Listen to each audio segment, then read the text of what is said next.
اکبر کو برا لگا کہ ان کے دماغ میں ابھی تک وہی بات گھسی ہوئی ہے، اس لیے مہناز کے گھر والے انہیں نہیں بھائے۔ خیر میں نے یہ کہہ کر بات ٹال دی کہ ابھی ہم 2 سال مزید لاہور میں ہیں، میں لوگوں کے یہاں آتی جاتی رہوں گی، 2 4 بار آنے جانے کے بعد ہی رشتے کے لیے ہاں کہی جاتی ہے، یہ عمر بھر کا فیصلہ ہوتا ہے، ایک دفعہ ایک ملاقات پر رشتہ طے نہیں کر لیا جاتا۔ اکبر واپس دبئی چلا گیا، لیکن اس کا علی شان کی بہنوں سے فون پر رابطہ رہنے لگا۔ مہناز بھی اکبر سے خوب بات کرتی، جس کا مجھے علم نہ تھا۔ اپنے طور پر میں 2 4 بار ان کے گھر گئی، مگر ہر دفعہ ہی ایک نئی مایوسی کے ساتھ لوٹی۔ ایک بار قدم رکھا تو بہنوں میں ایسی لڑائی تو تکار ہو رہی تھی کہ توبہ ہی بھلی، وہ اس قدر آپس میں الجھی ہوئی تھی کہ میرے آنے کا بھی نوٹس نہیں دیا۔ بالآخر علی شان کی بیوی آگے بڑھی اور مجھے اپنے کمرے میں لے جا کر بٹھایا۔ میں نے سوال کیا، یہ کیوں لڑ رہی ہیں؟ یوں ہی خالہ جی، بس چھوٹی چھوٹی باتوں پر لڑتی رہتی ہیں، پھر ایک ہو جاتی ہیں، یہ ان کی عادت ہے، آپ مائنڈ نہ کریں۔ اس نے چائے وغیرہ کا پوچھا۔ اس کے بعد بھی جتنی بار گئی لڑکی کی ماں موجود نہ ملی۔ معلوم ہوا کہ خاتون کو اڑوس پڑوس میں گھومنے کی عادت ہے، روز ہی کہیں نہ کہیں نکل جاتی ہیں۔ باپ دبو سا تھا جسے ماں اور بیٹیوں نے خوب دبا کر رکھا ہوا تھا، اس کی مجال نہ تھی کہ بیوی اور بیٹیوں کے سامنے چوں بھی کرے۔ ایک روز میں پڑوس میں چلی گئی کہ دیکھوں ارد گرد کیسے لوگ رہتے ہیں۔ پڑوسن غریب مگر شریف عورت، اس کا میاں رکشہ چلاتا تھا۔ اس نے بتایا کہ یہ گھرانہ چوں چوں کا مربع ہے، آپ کہاں رشتہ کرنے چلی ہیں؟ اچھی طرح سوچ سمجھ لیجیے، ان کی ہر لڑکی 2 2 بار طلاق لے چکی ہے اور کسی کی تیسرے شوہر سے بھی نہیں بنتی۔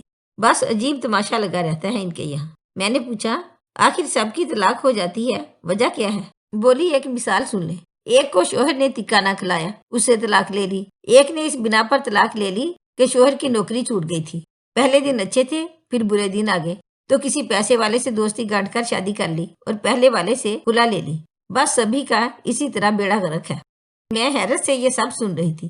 وہ بولی، پڑوس کا گلہ کرنا بری بات ہے، مگر آپ شریف گھرانے کی لگتی ہیں تو آگاہی دینا اپنا فرض سمجھا ہے، آگے آپ کی مرضی۔ محلے میں ان کے بارے میں کسی اور سے بھی پوچھ گچھ کر لیجیے۔ میں نے ندا کو بتایا، وہ بھی پریشان ہوگی۔ اس نے کہا، اکبر بھائی میری کوئی بات نہیں ٹالتے، میں سمجھاؤں گی، امید ہے مان جائیں گے۔ بے شک حیا سے شادی نہ کریں، کسی اور اچھے گھرانے میں کر لیں، مگر یہاں نہ کریں۔ امی، ان لوگوں کے تو رنگ ڈھنگ ہی نرالے ہیں۔ ندا کے سمجھانے کے باوجود اکبر نہ سمجھا، اس کی عقل پر جیسے پتھر پڑ گئے تھے۔ کہنے لگا کہ تم اور امی متعصب ہو گئی ہو، کیونکہ تم لوگوں کو حیا پسند ہے، وہی تمہارے دل و دماغ میں بسی ہوئی ہے، لیکن میں شادی مہناز سے ہی کروں گا۔ تم لوگ میری خوشی میں شامل نہیں ہوتے تو نہ صحیح، میں اکیلی ان کے گھر جا کر نکاح کر لوں گا۔ ندا کا وہ اکلوتا بھائی تھا اور بھائی کی شادی کی اسے سب سے زیادہ خوشی ہونی تھی۔ چاند سی بھابھی کے وہ دل سے تمنائیں تھی، مگر ایسی چاند سی بھابھی نہ چاہتی تھی کہ جس میں داغ لگا ہو۔ جب ایسی باتیں سنی تو وہ خوب روئی۔ میں نے سمجھایا کہ بیٹی، شادی اکبر نے کرنی ہے اور اسی نے نباہ کرنا ہے، ہم اس کی خوشی پوری نہیں کریں گے تو اگر اس نے کورٹ میرج کر لی ہم کیا کر سکتے ہیں؟ تم اب یہ بات قسمت پر چھوڑ دو، اللہ نے چاہا تو بہتر ہو جائے گا۔ اکبر کو اس فیملی نے اس طرح گھیرا کہ اس نے مہناز سے شادی کر کے ہی دم لیا، ہماری ایک نہ سنی۔ میں بارات لے کر گئی اور عزت سے بہو کو بیاہ کر گھر لے آئی۔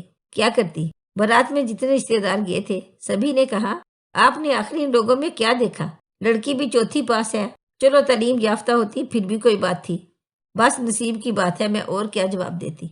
شروع دن سے ہی مہناز نے اپنے انداز دکھانا شروع کر دیے۔ صبح 11 12 بجے تک سوتے رہنا، گھر کے کسی کام کو ہاتھ نہ لگانا اور اکبر سے جھوٹی سچی لگانا، بلکہ چگلیاں کرنا، گھر آئے کو سلام تک نہ کرنا۔ جب میں بیٹھتی تو پیر ادھر کو کر لیتی جدھر میں بیٹھی ہوتی، میں اسے کچھ نہ کہتی، خاموشی سے اٹھ کر چلی جاتی۔ بیٹے سے بہو کی کوئی بات نہ کرتی کہ کہیں گھر میں لڑائی نہ ہو جائے، گھر کا ماحول خراب نہ ہو۔ ایک دن ندا نے مہناز کو کسی سے فون پر ایسی باتیں کرتے سن لیا کہ دانتوں تلے انگلی دبا لی۔ بولی، امی میں بہت خوف زدہ ہو گئی ہوں، بھائی تو کمانے دبئی چلے گئے ہیں، پیچھے بھابھی جانے کس سے ایسی ویسی باتیں کرتی ہیں۔ اگر اکبر بھائی کو علم ہو گیا تو بہت برا ہوگا، ہمارا سب کچھ برباد ہو جائے گا۔ امی آپ بھابھی کو سمجھائیے، بلکہ ان پر نظر رکھیے۔ میں نے کہا، بیٹی کیا سمجھاؤں، جب وہ مجھے گردانتی ہی نہیں ہے، جب جی چاہتا ہے بن سنور کر چل دیتی ہے کہ فلاں سہیلی کے گھر جا رہی ہوں، اس کی سالگرہ ہے، ادھر دعوت ہے، کبھی اجازت لینے کی ضرورت نہیں سمجھتی۔ شوہر نے کھلی چھٹی دی ہوئی ہے، اگر سختی سے کہا ہوتا کہ جہاں جانا ہو میری والدہ کو بتا کر جایا کرو تو میں اسے کچھ کہتی۔ جب پوچھتی ہوں کہہ دیتی ہے کہ میں نے فون پر اکبر سے اجازت لے لی تھی، زیادہ کیا بات کروں، بیٹے کا گھر خراب نہیں کرنا چاہتی تھی۔ ندا بیچاری خاموش ہو جاتی۔ اس بار اکبر آیا